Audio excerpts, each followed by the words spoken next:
Hello!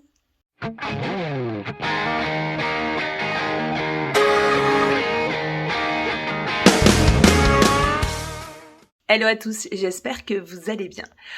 Aujourd'hui, je vous retrouve pour un nouvel épisode du podcast. Je suis très heureuse de cet épisode, je dis ça à chaque fois, je le sais. Mais là, le sujet me touche particulièrement puisqu'on va parler des grenadières, ces brodeuses or qui travaillaient dans la région du Haut-Forêt et dont les femmes de ma famille faisaient partie. Donc c'est une part de mon patrimoine familial que je vous partage. Ceci avec donc Anastasia qui est la conservatrice du musée des Grenadières qui devient maintenant Laurée. Il y a plein de nouveautés, c'est passionnant. Donc voilà, je suis très heureuse de vous présenter ça. Pour ceux qui me découvrent avec cette vidéo, moi je m'appelle Johanna Charitopoulos. Je suis brodeuse, designer broderie, donc je crée des motifs de broderie que je vends sous forme de PDF ou de kit sur mon site internet. N'hésitez pas à aller voir. Et je partage sur cette chaîne ma passion pour cette discipline. Voilà, et bien sans plus tarder, je vous laisse avec Anastasia et je vous dis à très vite. Bonjour à tous, je suis ravie de vous retrouver aujourd'hui pour un nouvel épisode du podcast. Cette fois-ci, donc c'est un invité un peu particulier qu'on a, puisqu'il ne s'agit pas d'une brodeuse ou d'un brodeur à proprement parler, mais plutôt d'une institution de la broderie, une institution avec laquelle j'ai beaucoup de liens affectifs, j'en ai parlé de nombreuses fois. Il s'agit du musée, anciennement musée des Grenadières, maintenant qui va s'appeler Laurée, mais Anastasia va tout nous expliquer puisque c'est elle qu'on a en face de nous. Bonjour Anastasia. Bonjour. Alors, est-ce que tu veux bien te présenter toi et puis nous présenter un peu les Grenadières, le musée, tout ce qu'il y a à en dire? Eh bien oui, donc moi je m'appelle Anastasia Sanchez, je travaille à la Maison des Grenadières depuis 2017, donc ça fait déjà 9 ans. Et 2017, c'était le moment où le musée devenait propriété de Loire-Forêt Agglomération.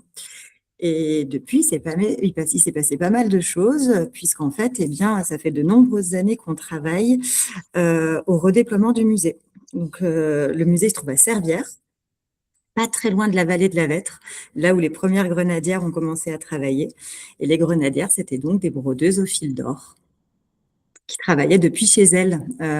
Et la Maison des Grenadières, c'est un musée qui a ouvert en 2002 pour continuer à parler de ce savoir-faire qui était un petit peu invisible.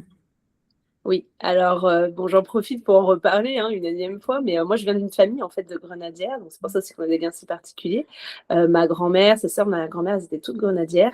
C'était un savoir-faire qui était assez important quand même dans la région. Est-ce que tu peux nous en parler un peu plus et nous raconter l'histoire de ces femmes justement? Oui. Alors, c'est un recensement un petit peu mouvant qu'on a, c'est-à-dire qu'on continue à enrichir notre listing, mais nous, à ce jour, on recense plus de 1200 grenadières qui ont travaillé dans un périmètre assez restreint. Donc, tout est parti de Saint-Julien-la-Vêtre, où il y a deux sœurs, les sœurs Chauvel, qui, à la fin du 19e siècle, eh bien, s'en vont à Paris, en pleine période de l'exode rural, dans l'espoir d'une vie meilleure. On va perdre leurs traces à Paris, et puis quand elles vont revenir dans la région quelques années plus tard, elles auront acquis le savoir-faire de la broderie métallique, donc de la broderie au fil d'or, de la broderie à la canotille. On pourra peut-être parler de ce matériau un petit peu spécial plus tard. Et elles vont commencer à organiser le travail, parce qu'elles reviennent avec le savoir-faire entre les mains, mais aussi avec un carnet de commandes. Et ça va faire un peu boule de neige, puisqu'en fait, c'est un savoir-faire qui va se transmettre de mère en fille, de génération en génération, jusqu'à, on va dire les années 70-80, où le déclin s'amorce assez franchement. Donc, elle travaillait pour qui exactement? Est-ce que tu peux détailler un petit peu le type de travail qu'elle faisait? Alors, il y avait une organisation du travail un petit peu particulière. Les grenadières travaillaient pour ce qu'on appelait des facteurs de fabrique. Et même si c'était beaucoup des femmes, on les appelait quand même des facteurs. Comme auteur, autrice, on ne disait pas factrice, on disait facteurs. Et du coup, les facteurs de fabrique faisaient l'intermédiaire entre les commanditaires parisiens ou même étrangers, parce qu'elles ont vraiment travaillé pour les 5 continents, et puis les brodeuses en direct. Donc le facteur de fabrique se promenait de village en village pour aller distribuer le travail et récupérer les ouvrages qui étaient déjà réalisés. Au début, les grenadières, elles travaillaient surtout en grande série et elles réalisaient des insignes pour l'armée à la chaîne. Et la grenade, les grenadières, vient du motif de la grenade, donc la bombe qui explose, pas le fruit qu'on mange, qui en fait était le symbole des grenadiers sous Napoléon. En fait, Napoléon, il voulait que ses soldats soient présents sur le champ de bataille avec des beaux habits pour leur donner un petit peu de baume au cœur, un peu pour impressionner les ennemis en face aussi. Mais l'idée, c'était voilà, de les valoriser avec des beaux atours. Et donc, la bombe en flamme était brodée au fil métallique sur les uniformes. Et ensuite, ça s'est démocratisé à d'autres corps d'armée. Aujourd'hui, si vous croisez un gendarme, approchez-vous de son calot. Il y a toujours une grenade. Elle n'est plus du tout brodée en fil métallique, mais il y a toujours bien ce motif-là. Et on voit bien dans le musée aussi que ça s'est aussi étendu à comment dire, des corps de fonctionnaires, non? Parce qu'on voit la Oui, SNCF, la tout Poste, à je fait. crois. Oui, des privés aussi, de l'administration, Oui. beaucoup. C'est-à-dire qu'aujourd'hui, alors au départ, c'était vraiment l'armée, mais effectivement, il y a eu une diversification des marchés assez importante et une sorte d'heure de gloire de la broderie métallique à la Cantille. Donc effectivement, il y a beaucoup de personnes qui se souviennent et beaucoup de nos visiteurs du cheminot à la SNCF avec le l'insigne brodé sur la casquette. Donc en effet, oui. On a eu aussi, eh bien, alors ça c'est un peu plus étrange, mais un temps où les banques en office avaient un petit insigne, la banque, la Lyonnaise de banque ou je sais plus quelle autre, mais voilà, il y avait des sortes de petits présentoirs avec le logo de la banque floqué à la Cantille. Pareil pour l'EDF, les PTT aussi. Voilà, c'est des choses un petit peu. On remonte un petit peu le temps et on est dans une autre époque où on utilisait la Cantille pour ce genre de choses. Il y a vraiment une heure de gloire. Et c'était fait principalement en noir et table. Il y avait aussi d'autres foyers, non, de la broderie or? Alors oui, nous, on va dire qu'on est un des deux gros foyers en France. L'autre, il est en Charente-Maritime, à Rochefort. Oui. Alors, à Rochefort, c'est un peu plus, enfin, l'histoire est un peu plus, entre guillemets, logique, dans le sens où il y a vraiment un héritage de l'arsenal maritime de Louis XIV et où les soldats, il y a une vraie histoire militaire là-bas. Les soldats brodaient leurs insignes sous Louis XIV. Ensuite, au 19e siècle, c'est devenu un savoir-faire quasiment exclusivement féminin. Et du coup, à Rochefort, il y a encore une école, un lycée professionnel qui forme à la broderie avec une option broderie main, le lycée Gilles Jamin, si je ne me trompe pas. Et il y a aussi surtout un atelier qui s'appelle l'atelier du Bégonia d'or, où on a la seule maître d'art en broderie or en France qui est installée là-bas. Sauf que les brodeurs-brodeuses de Rochefort, on ne les appelle pas les grenadières. Les grenadières, c'est vraiment dans le bassin de vie de Noir-Étable. Ouais, c'est très spécifique. Et du coup, donc on a parlé de l'armée, de l'administration, et sur la fin, elle travaillait pour la mode aussi, il me semble, non? Alors un petit peu, oui, il y a eu des essais. Alors dans nos collections, il y a des choses assez amusantes. On retrouve des essais pour Hermès brodé Canty. Je crois qu'on a aussi des petits échantillons pour Chanel. Donc effectivement, là, on devait être dans les années 70-80. Donc, avec le regard d'aujourd'hui, c'est assez amusant aussi, c'est un peu vintage de se dire waouh, ah oui, il faisait vraiment ça. C'est incroyable. Mais il y a eu effectivement des essais pour la haute couture. Et puis en fait, il y avait aussi une histoire particulière avec la maison Lanvin à Paris qui sous-traitait la réalisation de tenues d'académiciens aux grenadières. Alors la tenue de l'Académie française, c'est pas du fil d'or, mais c'est le même point de broderie en passé plat sur des coupes. Et les brodeuses qui avaient l'habitude dans les environs de Noir-Étable de travailler la Cantille étaient plus efficaces et plus rapides que les Parisiennes. Quand elles en étaient arrivées à 30-40 ans de broderie, en fait, broder du fil de soie pour une tenue d'académicien, c'était un peu la récré à côté de broder de la Cantille. Et donc, c'est vrai qu'il y a eu quand même pas mal de commandes de cette maison de haute couture-là. Voilà. Ah, c'est très intéressant. Oui, il y a eu quand même des choses un peu célèbres. Moi, je me souviens une fois, j'avais parlé avec une grenadière qui me disait que ce qui l'avait marqué, c'est qu'elle avait brodé le fanion de la Coupe du Monde 98. Donc ça m'avait marqué. En plus, donc on a quand même Aimé Jacquet qui vient du secteur. Hein. Je pense que c'était peut-être pas étranger au fait. Et du coup, est-ce qu'il y a comme ça des choses célèbres qui ont été brodées par les grenadières? C'est marrant que tu dis ça. Alors, juste, je rebondis sur ton histoire avec Aimé Jacquet parce que dans le nouveau musée, on va installer des photos en sortie d'exposition et on a ressorti une photo où on a Gisèle Latuile, donc grenadière au métier, et Aimé Jacquet qui regarde son travail parce que Non. justement, en 1998, il était venu visiter l'entreprise BBA qui fabriquait les broderies. Hein. Donc, trop drôle. On C'est pourrait voir génial. Aimé Jacquet à l'heure. Et donc, des commandes un peu prestigieuses. Oui, alors, il y en a pas mal. Il y a des commandes un peu controversées, étrangères.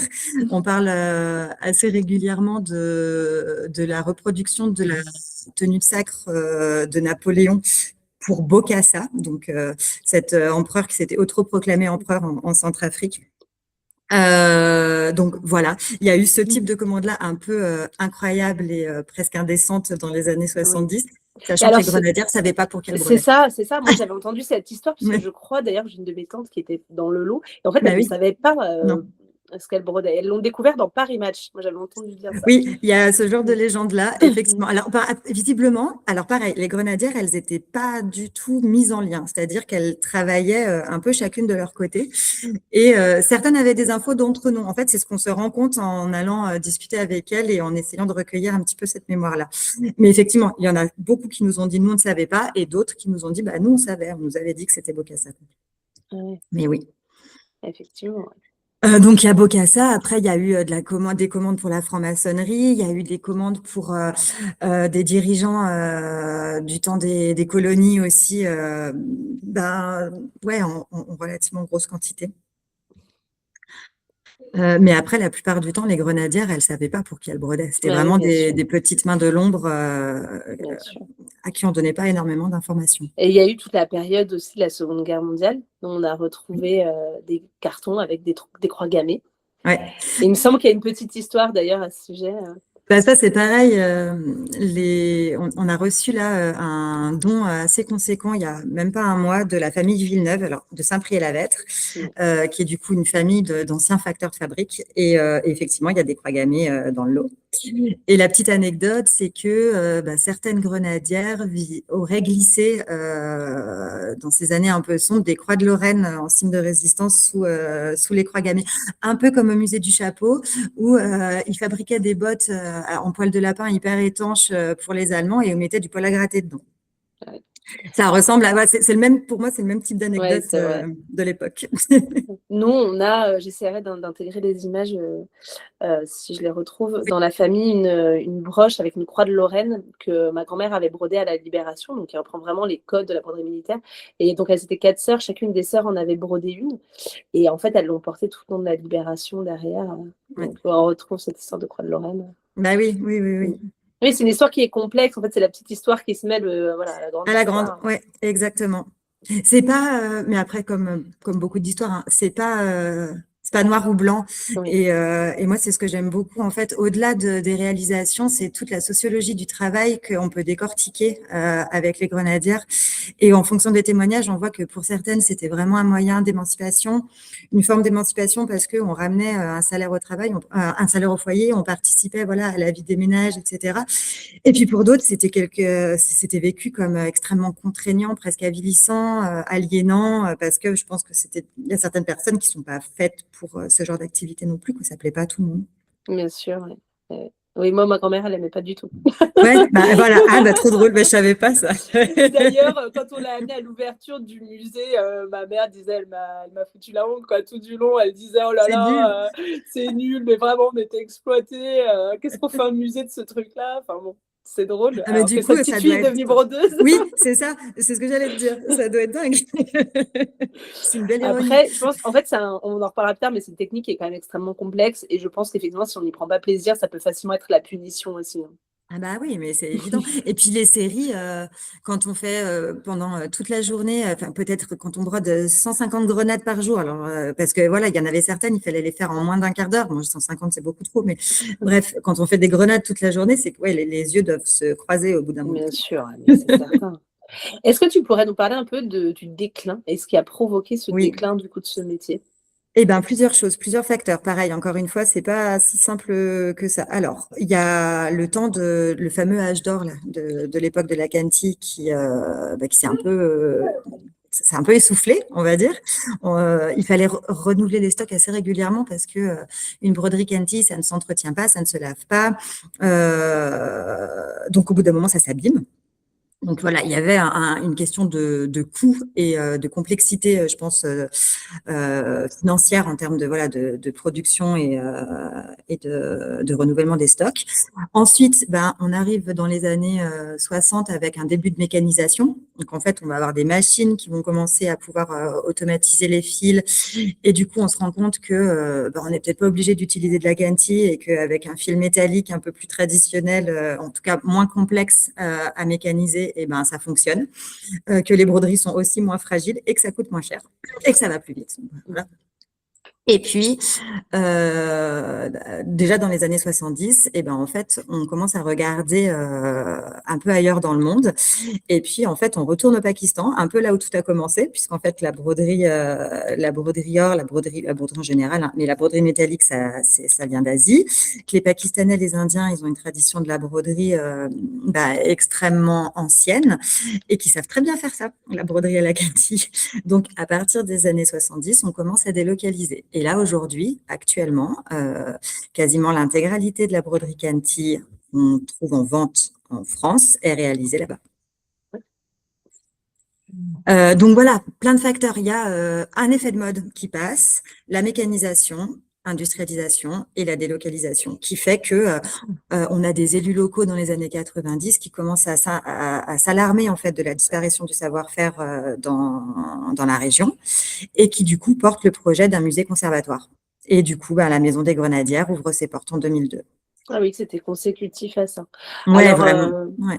j'avais aussi entendu dire que c'était à une période où en fait on a commencé à parler de minimum de rémunération, de SMIC, et Oui, que du coup ça les conditions devenait de travail. trop onéreux. Bah oui, bah oui. Ah Et on le évidemment. dit quand même long sur combien ils étaient payés, je pense. Pas grand-chose. Alors, si, il y a certaines grenadières là qui on en fait un travail à temps plein dans les dernières dizaines d'années. Mais en fait, elle disait, oui, je gagne mieux que mon mari, mais je travaille plus de 12 heures par jour, 6 jours sur 7. Ouais, Donc, à quel prix? Mmh. Oui, c'est ça. Alors du coup, est-ce que maintenant tu peux nous parler plus en détail de la technique et de ce que c'est finalement que cette broderie métallique? Oui. Alors, la matière qu'utilisaient le plus les grenadières et qui les caractérise vraiment, c'est la canetille. Alors, c'est pas un mot que tout le monde connaît, canetille. Ça vient de cana en latin, qui veut dire roseau. Du coup, c'est creux à l'intérieur. C'est un fil, c'est pas un fil qu'on va rentrer dans un chat d'aiguille. Il faut plutôt le voir comme un petit ressort, un tube. Je vais vous montrer à quoi ça ressemble. Donc là, on a un écheveau de canetille. On dirait une grosse mèche de cheveux. Tac. Voilà. Il y en a en or, il y en a en argent, et même aujourd'hui, on en trouve de toutes les couleurs. Pour les curieux, ça s'est fabriqué à Lyon. Et du coup, la cantille, on ne va pas la travailler dans son intégralité comme ça, on va couper des petits morceaux.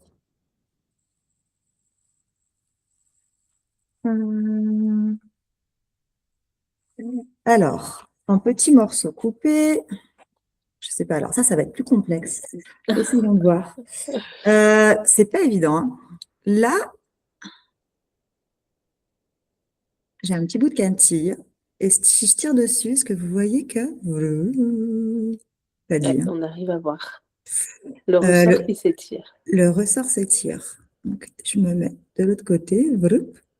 Et si on tire complètement dessus, et c'est même plus un ressort, ça redevient un fil. Tout bête. C'est très fragile. Vous avez vu que j'ai pas tiré beaucoup et que du coup, mon petit brin de cantille, c'est vraiment très, très étiré. Donc, on fait des petits copeaux qui font, mettons, mais si on a qu'à dire 1 centimètre. On prend une aiguille, un fil de polyester ou de coton et on va venir passer l'aiguille spéciale Canty, donc toute fine, avec un chat dans le prolongement de l'aiguille. Il ne faut pas que le chat soit plus gros que le reste, sinon ça bloque dans le petit tube. On passe à l'intérieur du tube et on va venir le fixer comme une perle. Ça donne sur une encre de marine. On voit bien là, super. On voit les petits morceaux de part et d'autre qui viennent se fixer. Ce qui veut dire qu'en fait, à chaque point, on est obligé de reprendre un petit fragment, une petite section de Canty. Ce qui fait que le travail de la broderie Canty est nettement plus long et fastidieux que le travail de la broderie classique. Parce qu'à chaque fois, on a ce petit geste de venir aller chercher le brin pour venir le fixer. Là, vous voyez que la broderie est un peu en relief, tout simplement parce que, en fait, avant de venir mettre la Canty, on va fixer une découpe, un peu comme un patron qui va servir de bourrage et qui va être complètement emprisonné dans la broderie. Je vais vous montrer à quoi ça ressemble. Hop, tac. Donc là, on a une grenade. Et du coup, là, c'est le moment où on vient fixer la découpe en carton, donc ce qui va donner le fameux relief, ce qui va servir de patron. Et là, en haut, on a la Canty qui est venue recouvrir entièrement cette découpe en cartonnette hyper fine. Et ça, c'est vraiment très, très spécifique au travail de la broderie métallique et de la broderie des grenadières, surtout. Et ce qui est amusant, c'est que tout à l'heure, on parlait de l'Académie française. En fait, ils ont aussi des petites cartonnettes sous leurs feuilles d'olivier. Et c'est ce qui fait que, en fait, vraiment, le point de broderie utilisé pour réaliser la tenue d'académicien, c'est le même que pour réaliser la grenade qu'on a ici. C'est très clair.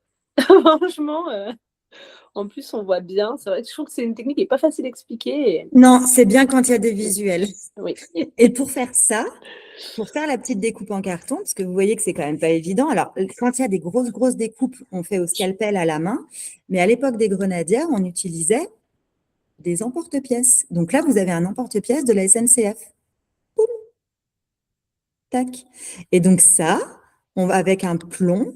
On a un plomb, on a de la cartonnette et on va venir utiliser l'emporte-pièce et frapper avec une sorte de gros maillet sur le plomb pour que la cartonnette se découpe de façon franche et nette. Donc, il y avait plein de métiers à côté de celui de grenadière. Parce que ce n'était pas les grenadières qui faisaient ça. Elles ça. avaient tout préparé déjà. Moi, j'aime bien raconter ça aussi. Ça rentre dans cette fameuse sociologie du travail. C'était hyper segmenté. Et la grenadière brodait. C'est-à-dire que c'est même pas elle qui faisait les finitions de sa broderie et qui mettait les pressions et qui faisait le doublage. En fait, la grenadière, une fois que sa broderie était faite, elle rendait au facteur de fabrique dont on parlait tout à l'heure. Et ensuite, c'était quelqu'un d'autre. D'ailleurs, pareil, dans le nouveau musée, on a interviewé une monteuse qui faisait toute la journée du montage de broderie d'un signe. Et la petite anecdote, vas-y. C'est un savoir-faire qui était aussi local ou ça pouvait être fait à l'extérieur de la région? En tout cas, nous, celle qu'on a interviewée, elle nous a dit qu'elles n'étaient pas beaucoup à faire que ça, mais que les facteurs de fabrique travaillaient en local avec quelques dames qui faisaient que du montage. Ok. Et ça n'avait pas l'air simple parce qu'en fait, il faut quand même rigidifier l'insigne pour qu'elle se tienne. Donc, elle insérait une petite forme en plastique prédécoupée. Donc, pareil, ça faut la fabriquer. Donc, il y a quelqu'un derrière qui fabrique ça. Et elle nous racontait que tellement c'était rigide qu'elle cassait ses dés, elle perçait ses dés à coudre. Wow. Ouais, ça ne m'a pas donné très envie. Je me suis dit que finalement, la broderie, ça doit être pas mal. Mais... Et je ne sais pas si c'était mieux payé, je ne suis pas certaine. Et c'était à la pièce aussi. Effectivement. Ouais, pour aller casser des dés. Ouais, c'est impressionnant. Et du coup, dans tout ce qui est donc les métiers autour, donc il y avait aussi la fabrication des emporte-pièces, c'est pas ça qui était local? Si. C'est ça. Hein. Il y avait aussi, alors je pense que ça c'est en héritage direct avec le travail des couteliers, de la ferronnerie qui se pratiquait vraiment très fortement dans les alentours de Thiers et à Thiers. Parce que je Mais précise oui, pour ceux qui nous écoutent un peu loin, donc géographiquement, on est proche de l'Auvergne et on est proche de la ville de Thiers, donc capitale, on peut dire historique du couteau. c'est ça. Et avec finalement des métiers divers assez similaires. Dans la montagne thiernoise, à quelques kilomètres, on montait des couteaux et à Noir-Étable, on faisait des broderies. Et à Ambert, on montait des chapelets. Et c'était tout un tas d'activités qui étaient payées à la pièce et qui étaient censées améliorer le quotidien. Ouais. D'ailleurs, dans ma maison de famille, il y avait un tiroir comme ça. Une fois que j'avais ouvert, je me souviens, il y avait la cantine, des chapelets et des Ah bah couteaux, voilà, quoi. la Je totale. m'étais dit, on est vraiment Ben oui. dans le local. La dentelle aussi, un petit peu plus Oui, loin. la dentelle un peu plus loin. Mais oui, et pareil, c'est le même type d'activité. Ouais, tout à fait. Ouais, c'est passionnant. Alors, est-ce que maintenant pourrais nous parler du coup de ce projet de musée, enfin projet même qui est concret maintenant, puisque là quand le podcast va sortir, il sortira, je pense, on sera en avril, donc très proche de l'ouverture du nouveau musée. Est-ce que tu peux tout nous en dire? Alors, oui, donc la Maison des Grenadières, ça fait plusieurs années qu'on travaille à son redéploiement. Donc, je vous disais tout à l'heure qu'en 2017, c'était Loire-Forêt Agglomération qui récupérait la gestion de cet équipement culturel. Et en fait, eh bien, on se rend compte que il n'est plus du tout adapté aux réalités de visite. Il n'est pas accessible. On est là, on est à l'intérieur d'une maison Renaissance sur 3 niveaux, sans ascenseur, voilà, qui est complexe en termes de vie quotidienne d'un musée. Et eh bien, les élus commencent à se mettre au travail, à savoir eh bien, que fait-on de la Maison des Grenadières. Tout est mis sur la table. Est-ce que on ferme parce que il y a plus beaucoup de visiteurs? Est-ce qu'on est-ce qu'on déplace les collections dans un autre musée de Loire-Forêt Agglomération du territoire? Par exemple, est-ce qu'à Bouin, on a un musée? Est-ce qu'on installe les collections de la Maison des Grenadières là-bas? Ou est-ce qu'on déménage? Le déménagement a été acté. Il y avait des locaux disponibles à Servières.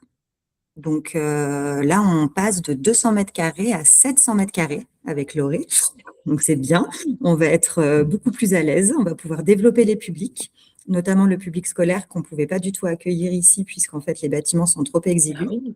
Vous n'accueillez pas du tout de scolaire? Alors, à la marge, vraiment Ok. très, très ponctuellement, mais en réalité, pas du tout pratique. Oui, en C'est effet, mal c'est insonorisé, pas de salle hors sac pour les faire déjeuner à l'abri si jamais la météo n'est pas favorable. Et puis, on n'a pas de salle d'animation. Eh oui. Donc, on ne peut pas scinder les effectifs, quoi. Donc, non, très, très peu. Un peu de centre de loisirs, mais très peu. Le public scolaire, c'est vraiment un public qu'on est en train de développer là. L'offre scolaire est construite. Donc, 700 mètres carrés où on va pas seulement retrouver les collections de la Maison des Grenadières. D'ailleurs, ce projet, ça nous a aussi donné l'occasion de réaliser l'inventaire de nos collections qui n'avait pas été fait. Donc maintenant, c'est bon, on sait ce qui nous appartient et ce qui se trouve dans nos réserves. Ça a dû être un travail complexe, parce que j'imagine avec tous les dons que vous avez eus de part et d'autre.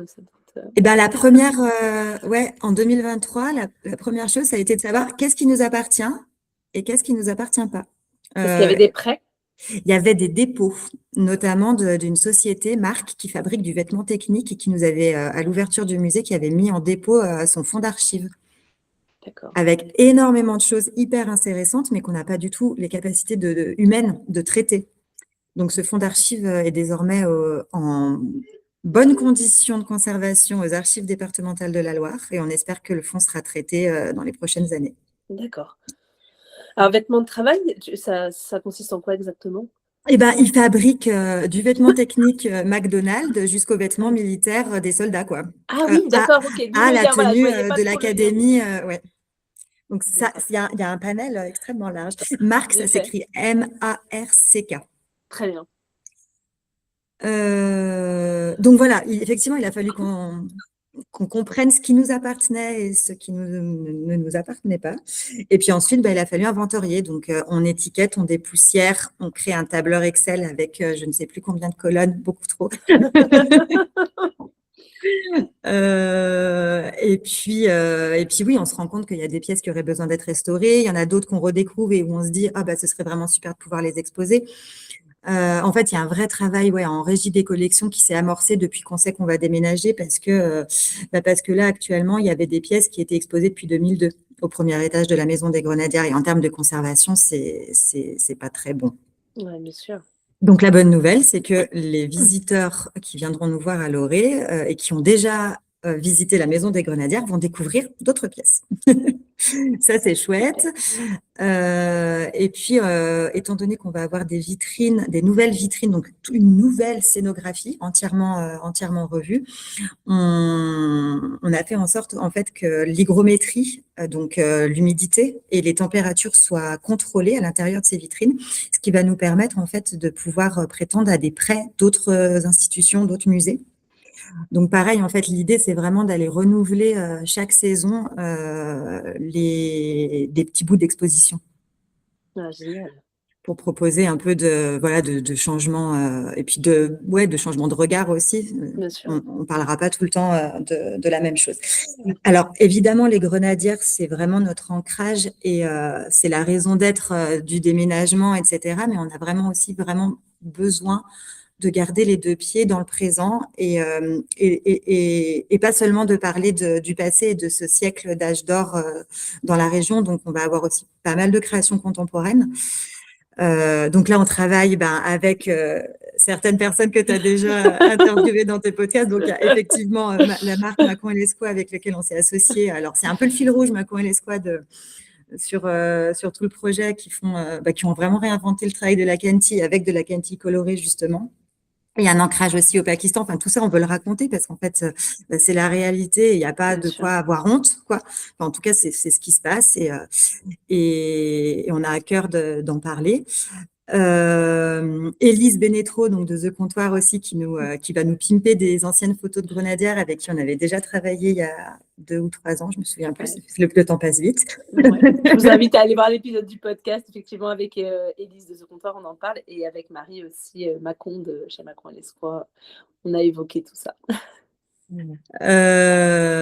Voilà. Après, on va pareil avoir des prêts d'artistes contemporains pour la petite section contemporaine. On va aussi exposer les couteaux de la maison Yvonne et Alexis. Donc là, on retourne à Servières avec Frédéric Serret qui, en fait, réunit le savoir-faire coutelier et le savoir-faire de la broderie métallique. En brodant des manches de couteaux qui sont ensuite inclus dans de la résine. Donc, pareil, on pourra voir ce travail-là aussi dans la section contemporaine. Donc, oui, les Grenadières, les deux pieds dans le présent, très important. Et aussi une forme de dézoom où, en fait, on va essayer de comprendre l'histoire de la broderie or de manière un peu plus globale. On va parler un peu de broderie liturgique. On est allé tourner à Moulins, au musée de la Visitation. On a quelques images assez incroyables de ce musée-là.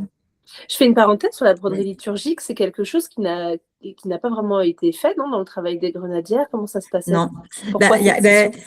C'est justement pour ça qu'on a proposé un petit focus sur le musée de la Visitation dans le musée. C'est que beaucoup de gens nous posent la question comme toi.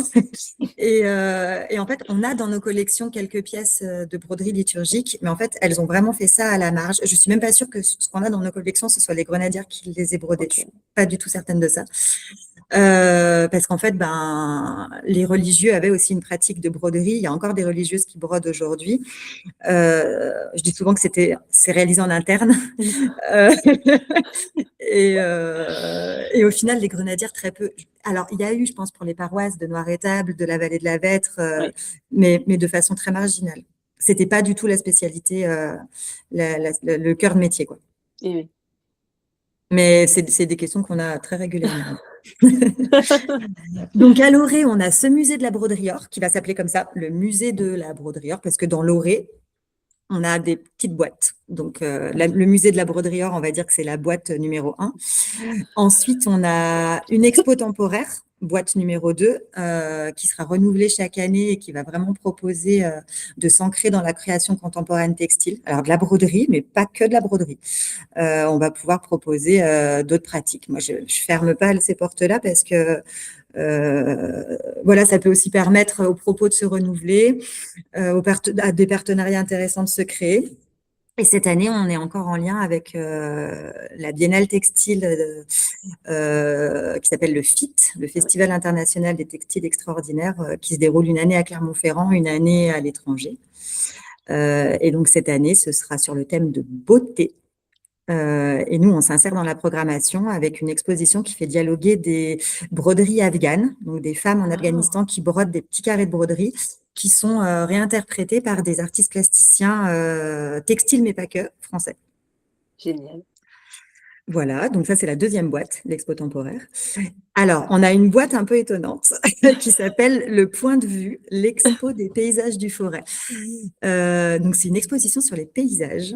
Et c'est en lien avec le Pays d'art et d'histoire, qui est aussi c'est un label national, et Loire-Forêt Agglomération est labellisé Pays d'art et d'histoire. Et donc, en fait, quand les élus ont validé le projet de redéploiement du musée, ils ont dit « OK, mais par contre, on installe cette expo sur les paysages dans l'équipement parce que la DRAC nous demande un centre d'interprétation de ce type-là depuis des années. On ne l'a pas sur le territoire et du coup, on va le mettre ici. » Et ce que je trouve vraiment malin, parce qu'on est en entrée de territoire de l'agglo, qu'on est sur un territoire où le tourisme vert se développe beaucoup, et où on va pouvoir créer des liens vraiment hyper intéressants avec cette thématique-là. Enfin, moi, je suis ravie.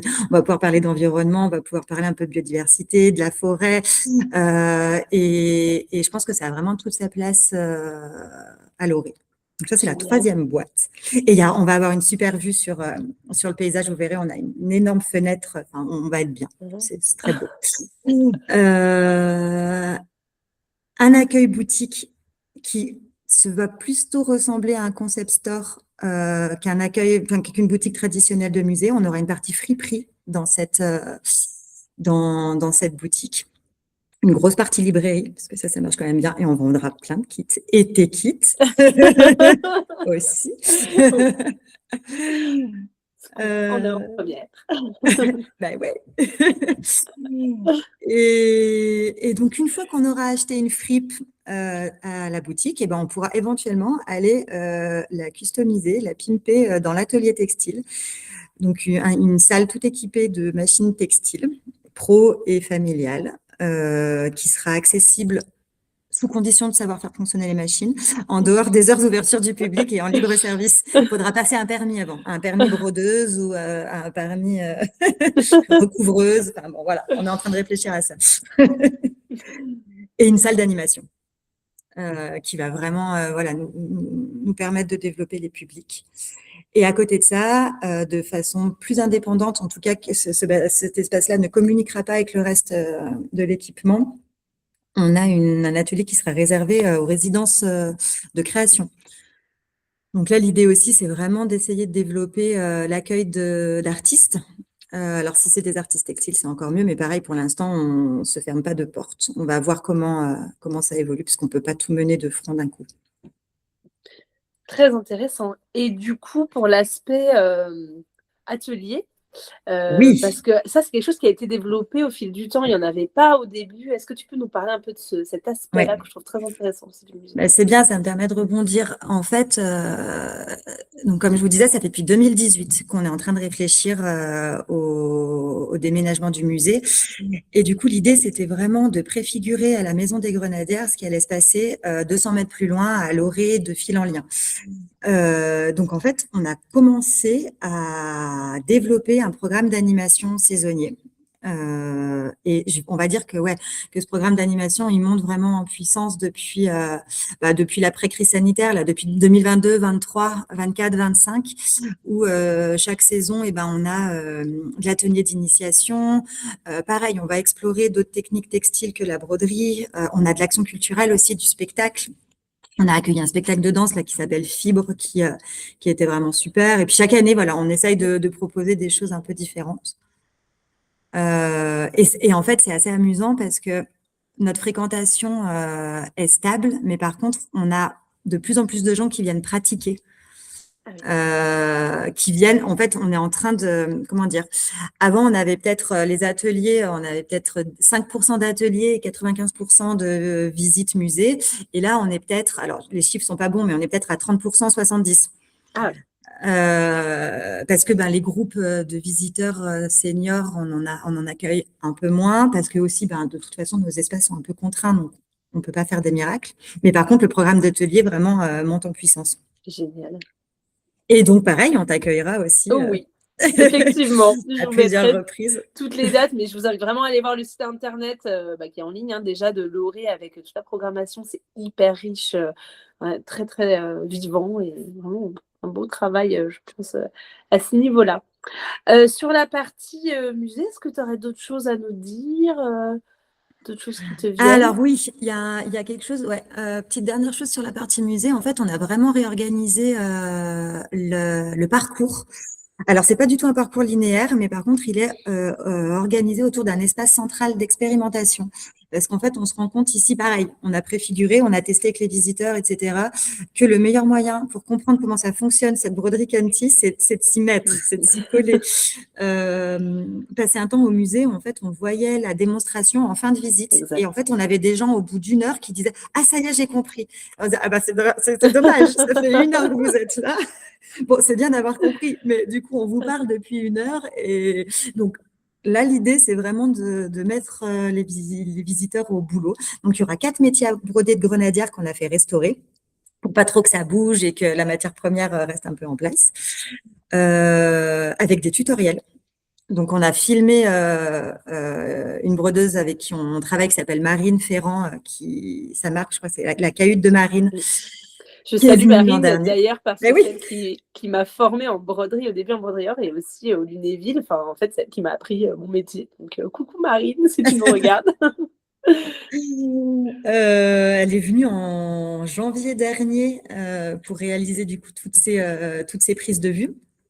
Et donc, on a mis par niveau de difficulté, donc de 1 aiguille facile à 3 aiguilles difficiles, du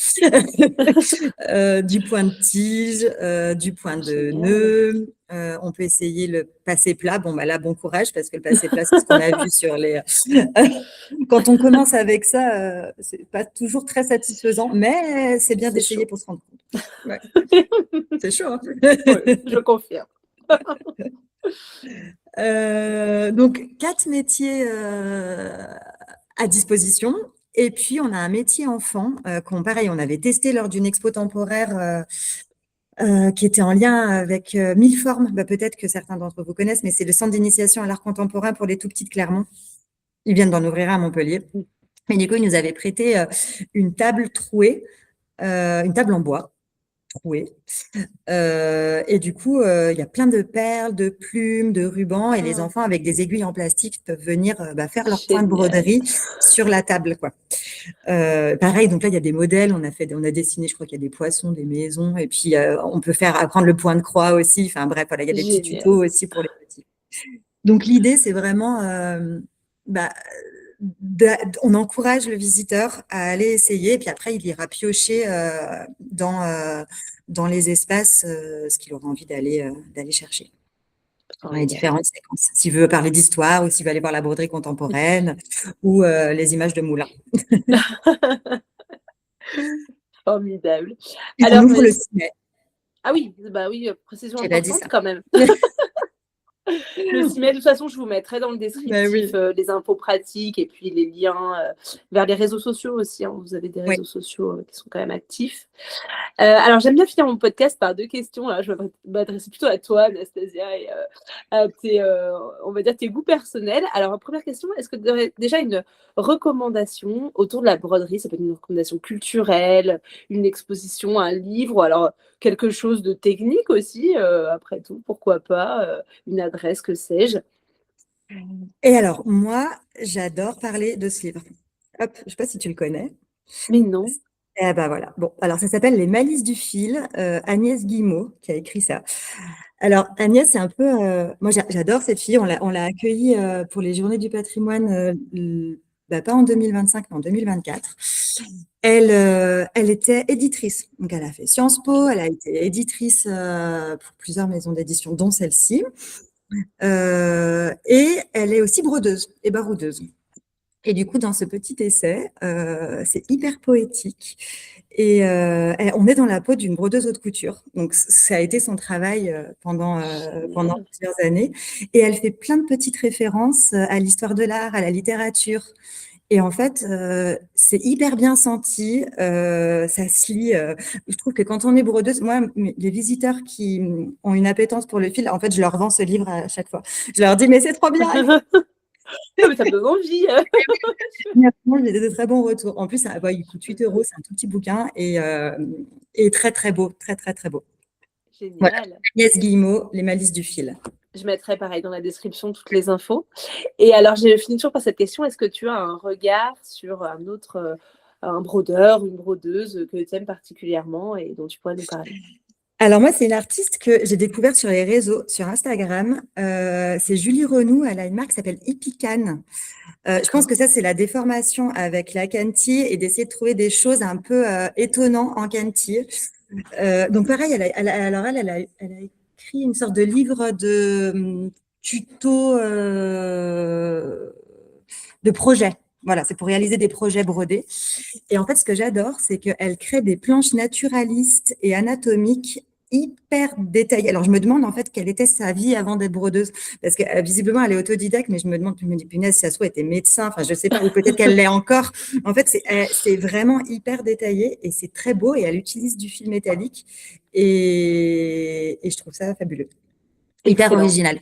Voilà. Pareil, je mettrai dans la description du coup toutes les infos. Super. Et ben écoute, on arrive à la fin de ce podcast. Est-ce que tu aurais envie de rajouter quelque chose dont on n'aurait pas parlé?